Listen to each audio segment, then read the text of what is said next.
Hello students, in our previous class we saw about management by objective and its advantages and disadvantages.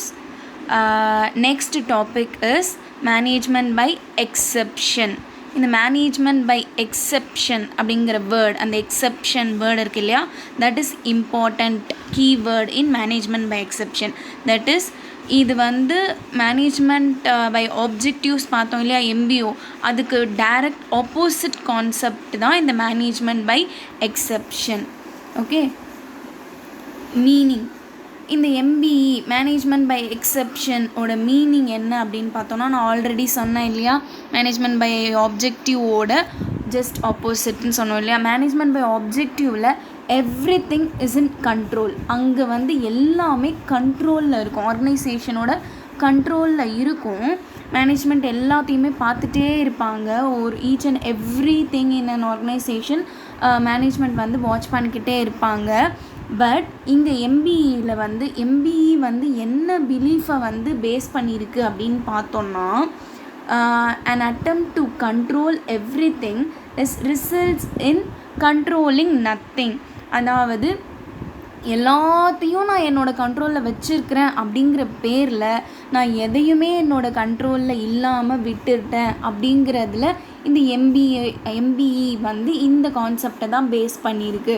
So அப்போது எம்பிஇயோட concept என்ன அப்படின்னு பார்த்தோன்னா, இது வந்து deviate from the norm. அதாவது இந்த பிஸ்னஸ் மேனேஜ்மெண்ட் ஸ்டைல் எதை ஃபோக்கஸ் பண்ணுறாங்க அப்படின்னா, எல்லாத்தையும் ஃபோக்கஸ் பண்ணாமல் ஒரு ஆர்கனைசேஷனில் ஸ்டாண்டர்ட்ஸு, ரூல்ஸ் அண்ட் ரெகுலேஷன்ஸ் இதெல்லாம் ஃப்ரேம் பண்ணி கொடுத்துட்றாங்க. ஃப்ரேம் பண்ணி கொடுத்ததுக்கப்புறமா இந்த ரூல்ஸ் அண்ட் நார்ம்ஸ்லேருந்து எது டீவியேட் ஆகுதோ, எது தனிச்சு போகுதோ, எங்கே தவறு நடக்குதோ அங்கே மட்டும் மேனேஜ்மெண்ட் டெக்னிக்ஸை யூஸ் பண்ணுற ஸ்டைல் தான் MBE. That is management by exception. அதாவது exception occurred or deviation occurred, எங்கெல்லாம் தவறுகள் நடக்குதோ அங்கே மட்டும் மேனேஜ் பண்ணுற டெக்னிக் தான் எம்பிஇ. அதுக்கு முன்னாடி என்ன பண்ணுவாங்க, அப்போ மேனேஜே பண்ண மாட்டாங்களா மேம்னா, அப்படி இல்லை. அவங்க ஸ்டாண்டர்ட்ஸ் ஃபிக்ஸ் பண்ணிட்டாங்க, இது இப்படி இருக்கணும், இது இப்படி நடந்துக்கணும், அதுக்கு நீங்கள் எப்படி ஒர்க் பண்ணுறீங்களோ பண்ணுங்கள் அப்படின்னு சொல்லிட்டு நார்ம்ஸை செட் பண்ணி கொடுத்துருவாங்க. அந்த நார்ம்ஸ்லேருந்து டீவியேட் ஆகிறத மட்டும் மேனேஜ் பண்ணக்கூடிய டெக்னிக் தான் எம்பிஇ அப்படின்னு சொல்கிறாங்க. ஸோ நெக்ஸ்ட் பாயிண்டில் பாருங்கள், if there is no deviation occurred, deviation எந்த தவறுமே நடக்கலை, எங்கேயுமே வந்து டீவியேட் ஆகாமல் கரெக்டாக செட் நார்ம்ஸ், செட் ஸ்டாண்டர்ட்ஸில் ஆர்கனைசேஷன் ரன் ஆகிட்டு இருக்குது அப்படின்னா, அப்போது சூப்பர்வைசர்ஸ், சபார்டினேட்ஸ், லோயர் லெவலில் இருக்கிறவங்களே அந்த ப்ராப்ளம்ஸை டேக்கிள் பண்ணிக்குவாங்க. சப்போஸ் அந்த செட் நார்ம்ஸில் இருந்து எங்கே டீவியேட் ஆகுதோ அப்போ மட்டும்தான் மேனேஜர்ஸ் இன்டர்ஃபியர் ஆகுவாங்க. அப் டு தட் மேனேஜர்ஸ் வந்து அடிக்கடி இன்டர்ஃபியர் ஆக மாட்டாங்க. Clear? This is MBE. Okay, next example for MBE. எம்பிஇக்கு எக்ஸாம்பிள், இப்போது சப்போஸ் ஃபார் எக்ஸாம்பிள் ஒரு ஆர்கனைசேஷனில் ஒரு producing unit, if take for example ஒரு கிளாஸ் மெட்டீரியல் ஏதோ ஒன்று ப்ரொடியூஸ் பண்ணக்கூடிய ஃபேக்ட்ரின்னு வச்சுக்கோங்களேன். அந்த கிளாஸ் மெட்டீரியல்ஸ் ப்ரொடியூஸ் பண்ணக்கூடிய ஃபேக்ட்ரியில் அந்த ப்ரொடக்ஷன் டிபார்ட்மெண்ட்டுக்கு உண்டான நார்ம்ஸ் என்ன அப்படின்னு பார்த்தோன்னா, பர் 100 யூனிட்ஸ்க்கு 5 டிஃபெக்ட்ஸ் வந்து பெர்மிசிபிள். தட் இஸ் அந்த குவாலிட்டி கண்ட்ரோல் ஸ்டாண்டர்ட்ஸ், அவங்களோட குவாலிட்டி கண்ட்ரோல் ஸ்டாண்டர்ட்ஸ் படி என்னன்னு பார்த்தோன்னா, 100 unit of glass something material, செராமிக்கோ கிளாஸ் மெட்டீரியலோ வந்து ப்ரொடியூஸ் பண்ணும்போது 5 டிஃபெக்ட் ஆகிறது, உடஞ்சி போகிறது அப்படிங்கிறது பெர்மிசிபிள், அது நார்மல், ஓகே, அதை வந்து அக்செப்ட் பண்ணிக்கிறோம் அப்படின்னு அந்த ஆர்கனைசேஷனில் ஸ்டாண்டர்ட்ஸ், நார்ம்ஸ் வந்து செட் பண்ணி வச்சுருக்காங்கன்னு வச்சுக்கோங்களேன். அப் டு தட் இப்போ வந்து ஒரு அந்த 100 யூனிட் வந்து actual set standard 100 unit production பண்ணி வந்து ஆக்சுவல் ப்ரொடக்ஷன் யூனிட்ஸ் வந்து 95ன்னு வச்சுக்குவோம். அப்போது ஒரு 5 யூனிட்ஸ் வந்து என்ன ஆயிருக்குன்னு பார்த்தோன்னா டிஃபெக்ட்ஸ் ஆயிருக்கு. ஸோ டஸ் நாட் எக்ஸீட் 5க்கு மேலே இல்லை, 5 தான் வந்து டிஃபெக்ட் ஆயிருக்கு அப்படின்னும் போது சூப்பர்வைசர்ஸ், ஃபோர்மேன், சபார்டினேட்ஸ் வந்து லோயர் லெவலில் இருக்காங்க இல்லையா, அவங்களே என்ன பண்ணிக்குவாங்கன்னு பார்த்தோன்னா அந்த ப்ராப்ளமை டேக்கிள் பண்ணிக்குவாங்க. சப்போஸ் அந்த 5ங்கிற நம்பரை எக்ஸீட் பண்ணும்போது, இப்போ வந்து 100 யூனிட்ஸ் ப்ரொடியூஸ் பண்ணணுன்னு சொல்கிறாங்க, அவங்க ப்ரொடியூஸ் பண்ணது 95 தான், ஓகே, அவங்க ப்ரொடியூஸ் பண்ணது 80 தான் ப்ரொடியூஸ் பண்ணியிருக்காங்க, 20 வந்து எங்களுக்கு டிஃபெக்ட்ஸ் ஆகிடுச்சு அப்படின்னு ப்ரொடக்ஷன் டிபார்ட்மெண்ட்லேருந்து ரிப்போர்ட் கொடுத்தாங்கன்னா அங்கே தான் ப்ராப்ளம் வந்து யார்கிட்ட போகும் அப்படின்னு பார்த்தோன்னா ப்ரொடக்ஷன் மேனேஜர்கிட்ட ரிப்போர்ட் பண்ணுவாங்க. அப்போ ப்ரொடக்ஷன் மேனேஜர் அதுக்கு உண்டான கரெக்டிவ் மெஷர்ஸ், எங்கே இந்த தப்பு யாரால் நடந்திருக்கு, இதுக்கு கரெக்டிவ் மெஷர் என்ன எடுக்கணுமோ அங்கே தான் அந்த மேனேஜர் இன்வால்வ் ஆகுவார். So this is MBE. Exception as occurred is the keyword in MBE. So MBE அதில் பார்த்திங்கன்னா முக்கியமான கீவேர்டே என்ன தான் அப்படின்னு பார்த்தோன்னா exception as occurred, that is deviation occurred. எங்கே எக்ஸப்ஷனல் கேசஸ் எங்கெங்கே செட் நார்ம்ஸ்லேருந்து டீவியேட் ஆகிருக்கோ அங்கே மட்டும்தான் மேனேஜர் இன்வால்வ் ஆவார். Clear? This is example for MBE. Next one, இந்த MBE அப்ளிகேஷன் வந்து பார்த்திங்கன்னா general business application and business intelligence applications இருக்குது. That is general business exceptions. அது வந்து எந்த இடத்துல இப்போ சப்போஸ் ஒரு டெக்னிக்கல் இஷ்யூஸ்ன்னு வச்சுக்கோங்களேன், அது வந்து ஆர்டிஃபிஷியல் இன்டெலிஜென்ஸ் பிஸ்னஸ் இன்டெலிஜென்ஸ் வந்து தானாகவே அதுவே வந்து அதை க்யூர் பண்ணிக்கும், அது வந்து சரி பண்ணிக்கும் அப்படின்னா அங்கே போய்ட்டு ஒரு மேனேஜர் திரும்பி இன்வால்வ் ஆகி என்ன பண்ணலாம் அப்படின்னு முடிவு எடுக்கணும்னு அவசியம் இல்லை. சப்போஸ் இந்த டீவியேட் ஃப்ரம் நார்மல் பிஹேவியர் எப்படி இருக்கும் அப்படின்னா நீட்ஸ் யூனிக் ஹியூமன் இன்டர்வென்ஷன். அதாவது தனியாக ஒரு பர்சன் ஹியூமனோட ஹெல்ப் இருந்தால் மட்டும்தான் அந்த தவறை சரி செய்ய முடியும்.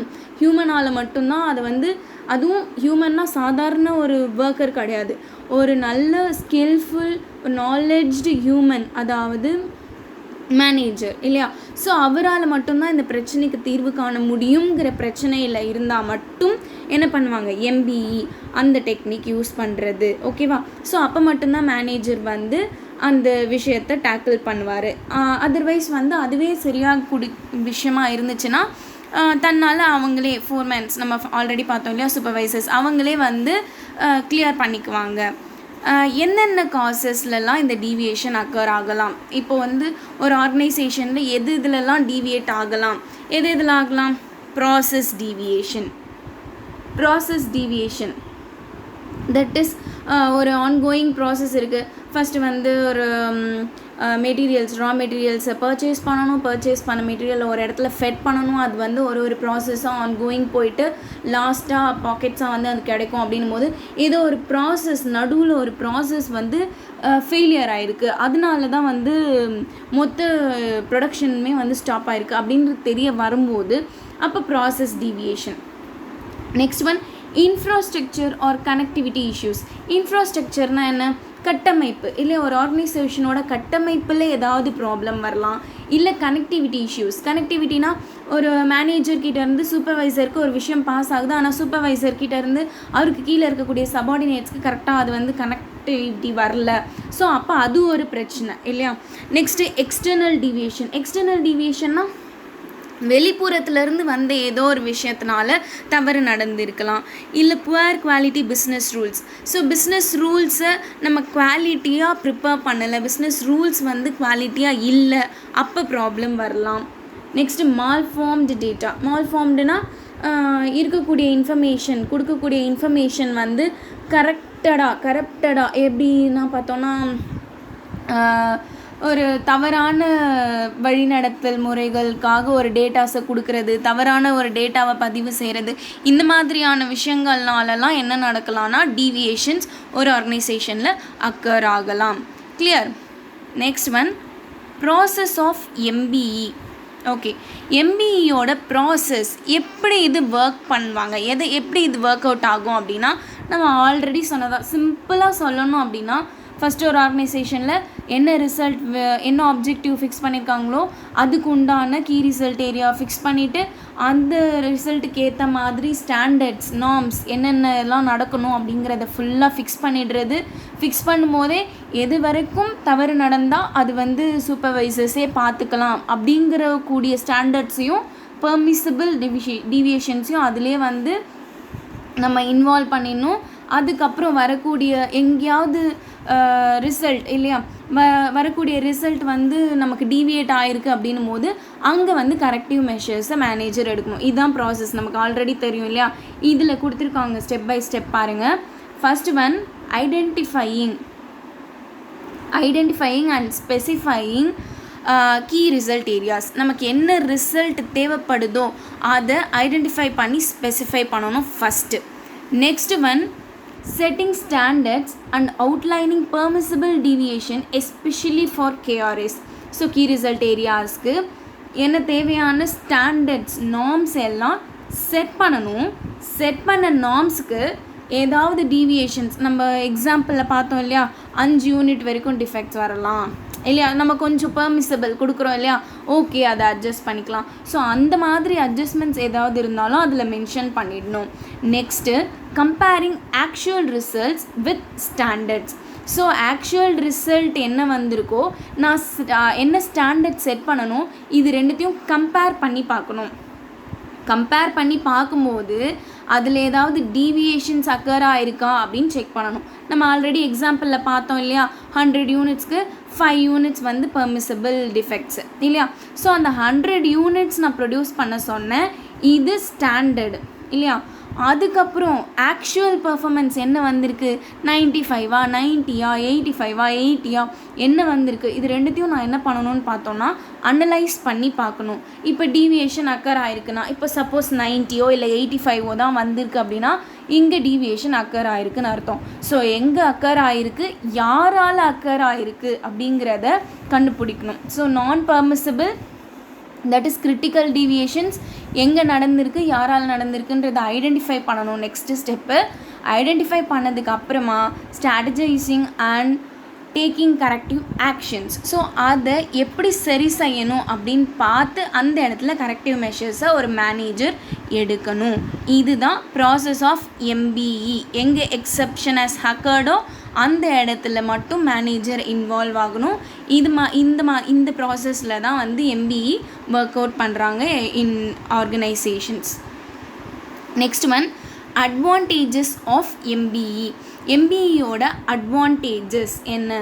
First one time of manager. It saves the time of managers. மேனேஜர்ஸோட டைம் சேவ் ஆகுது.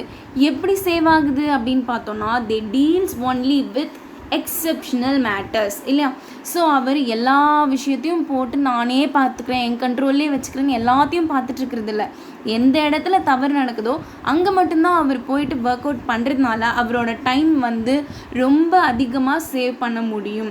ஸோ டைம் சேவ் பண்ண முடிஞ்சிச்சுனாலே, அவரோட டைம் சேவ் ஆகுதுனாலே என்ன அர்த்தம் தான், நெக்ஸ்ட் ஒன் அவரோட மேனேஜரியல் டேலண்ட்ஸ், எனர்ஜி எல்லாமே சேவ் ஆகுது. அந்த சேவ் பண்ண டேலண்ட்ஸ் அண்ட் எனர்ஜியை பெட்டராக வேறு ஒரு தேவையான ஒரு ஆர்கனைசேஷனோட வளர்ச்சிக்காக அதை யூட்டிலைஸ் பண்ண முடியும் இல்லையா. Next one it facilitates delegation of authority. As like MBO மாதிரியே எம்பிஇ கூட டெலிகேஷன் ஆஃப் அத்தாரிட்டியை ஃபெசிலிட்டேட் பண்ண முடியும். டெலிகேஷன் ஆஃப் அத்தாரிட்டினா என்ன, நான் நிறைய முறை சொல்லிட்டேன். டெலிகேஷன் ஆஃப் அத்தாரிட்டிங்கிறது ஒரு டாப் லெவல் மேனேஜர்லேருந்து ஒரு bottom level worker or supervisors வரைக்கும் அத்தாரிட்டியை ஷேர் பண்ணி கொடுக்கறது, டெலிகேட் பண்ணி கொடுக்கறது. ஸோ இதுவும் எம்பிஇனால் கண்டிப்பாக possible. Next one it is a technique of separating important information from unimportant one. ஒரு இம்பார்ட்டண்ட் இன்ஃபர்மேஷன்லேருந்து அன்இம்பார்ட்டன்ட், எது இம்பார்ட்டண்ட் எது அன்இம்பார்ட்டண்ட்டுங்கிறத ஈஸியாக பிரித்து பார்க்க முடியும். ஏன்னா நம்ம செட் நார்ம்ஸ் ஸ்டாண்டர்ட் செட் பண்ணுறோம் இல்லையா, அப்பயே சொல்லிடுறோம் எதெல்லாம் பிரச்சனை வந்துச்சுன்னா என்கிட்ட சொல்லணும், எந்த பிரச்சனைலாம் வந்தால் நீங்களே டீல் பண்ணிக்கலாம்னு நான் அந்த ஸ்டாண்டர்ட்லேயே சொல்லிடுறேன். அப்போ எது இம்பார்ட்டண்ட் எது அன்இம்பார்ட்டண்ட் அப்படிங்கிறது ஈஸியாக செப்பரேட் பண்ணி பார்க்க முடியும். There is a better use of knowledge of trends, history and available business data. So trend, இப்போது நாலேஜ் ஆஃப் ட்ரெண்ட் என்ன இருக்குது, ஹிஸ்ட்ரி, பாஸ்ட் ஹிஸ்ட்ரி, ஆர்கனைசேஷனோட பாஸ்ட் ஹிஸ்ட்ரியில் எந்தெந்த முடிவுகள்லாம் எடுத்ததுனால என்னென்ன விளைவுகள் நடந்திருந்தது, அந்த பிஸ்னஸ் டேட்டா, இதையெல்லாம் பெட்டராக யூஸ் பண்ண முடியும். ஏன்னா எம்பி வந்து என்ன பண்ண முடியுதுன்னு பார்த்தோன்னா, இம்பார்ட்டன்ட் இன்ஃபர்மேஷனையும் அன்இம்பார்ட்டன்ட் ஒன்னையும் வந்து செப்பரேட் பண்ணி பார்க்க முடியுது. அதனால next one it keeps management alert to opportunities and threads. அதாவது மேனேஜ்மெண்ட் எப்போவுமே அலர்ட்டாக இருப்பாங்க. எதுக்கு அப்படின்னு பார்த்தோன்னா, எப்போ எந்த ஒரு ஆப்பர்ச்சுனிட்டி கிடைக்குதோ அதை பெட்டராக யூட்டிலைஸ் பண்ணிக்கிறதுக்கு. ஏன் எதனால் அவங்க அப்படி அலர்ட்டாக இருக்க முடியுதுன்னு பார்த்தோன்னா, நம்ம ஃபஸ்ட் பாயிண்ட்லேயே சொன்னோம், saves the time of manager. So மேனேஜரோட டைம் அதிகமாக சேவ் பண்ணுறதுனால வெளியிலேருந்து ஏதாவது ஆப்பர்ச்சுனிட்டிஸ் த்ரெட்னா என்ன, பயமுறுத்தக்கூடிய விஷயங்கள் ஏதாவது நடக்குது அப்படின்னா அதையெல்லாம் ஈஸியாக ஐடென்டிஃபை பண்ண முடியுது. கிரிட்டிக்கல் ப்ராப்ளம்ஸை வந்து ஈஸியாக டீல் பண்ண முடியுது ஒரு மேனேஜர்னால. ஸோ இதனால் அன்இன்ஃபார்ம்ட் ஆர் இம்பல்சிவ் ஆக்ஷன், ஏதோ ஒரு விஷயம் தனக்கு இன்ஃபர்மேஷன் வரல, அப்போ வந்து நான் தன்னால் இப்போது நான் வந்து ஃப்ரீயாக இருக்கேன், ஸோ நான் ஃப்ரீ டைம் அப்படிங்கும்போது என்னால் ஈஸியாக எல்லா விஷயத்துலையும் எங்கேருந்து என்ன வருது அப்படிங்கிறத நான் அலர்ட்டாக எப்போவுமே பார்த்துட்டே இருக்க முடியும் இல்லையா.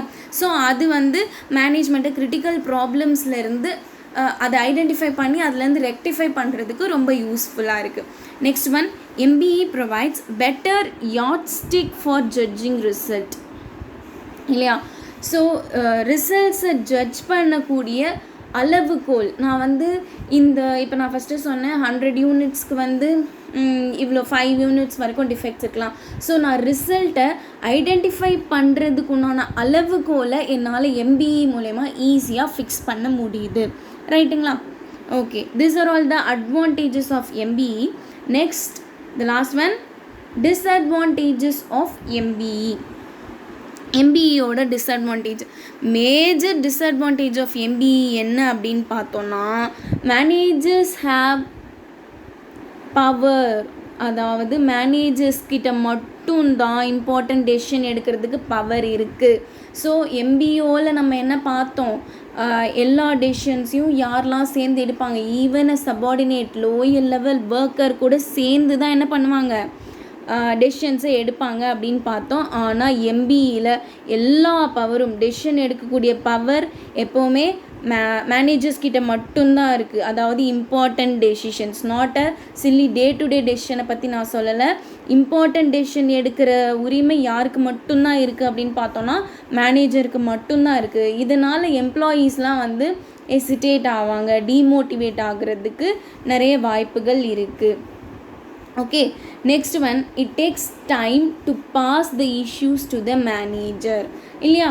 இப்போ வந்து நம்ம சொல்கிறோம், ஏதாவது எங்கேயாவது டீவியேஷன் அக்கர் ஆச்சுன்னா அந்த இடத்துல இருந்து அந்த இன்ஃபர்மேஷன் அப்போ தான் வந்து யாருக்கு ப்ரொசீட் பண்ணணும்னா மேனேஜருக்கு ப்ரொசீட் பண்ணணும்.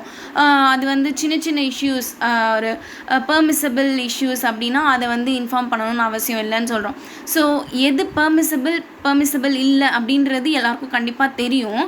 பெர்மிசபிள் இல்லாத விஷயத்தை உடனடியாக சட்டுன்னு போயிட்டு மேனேஜர்கிட்ட இன்ஃபார்ம் பண்ணுவாங்களா அப்படின்னா எல்லா ஆர்கனைசேஷன்லையும் அப்படின்னும் போது பெரிய கொஷின் மார்க். ஸோ இது வந்து டைம் எடுக்கும். ஸோ இப்போ இன்றைக்கி சொல்லலாமா, நாளைக்கு சொல்லலாமா, இந்த தப்பு நடந்துச்சு.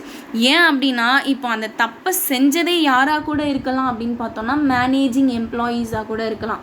மேனேஜிங் எம்ப்ளாயீஸ், அதாவது மேனேஜருக்கு கீழே இருக்கக்கூடிய சூப்பர்வைசர்ஸ்லாம் இருக்காங்க இல்லையா, அவங்களே கூட யார் அதை ரிப்போர்ட் பண்ணணுமோ அவங்களாலே அந்த தப்பு நடந்திருக்கலாம். ஸோ அப்போது நான் இதை போய் சொன்னேன்னா என்னோடய வேலைக்கு ஏதாவது ஆபத்து வரலாம். ஸோ இந்த மாதிரியான பயம் இருக்கிறதுனால அவர் உடனடியாக அந்த விஷயத்த மேனேஜர்கிட்ட சொல்லாமல் போகலாம். ஸோ உடனடியாக சொல்லலைன்னா என்ன நடக்கும் நமக்கே தெரியும் இல்லையா. உடனடியாக ஒரு பிரச்சனையை சொல்லலை, சரி செய்யலை அப்படின்னா அது ரிசல்ட்டை பெரிய அளவில் பாதிக்கிறதுக்கு வாய்ப்புகள் இருக்குது.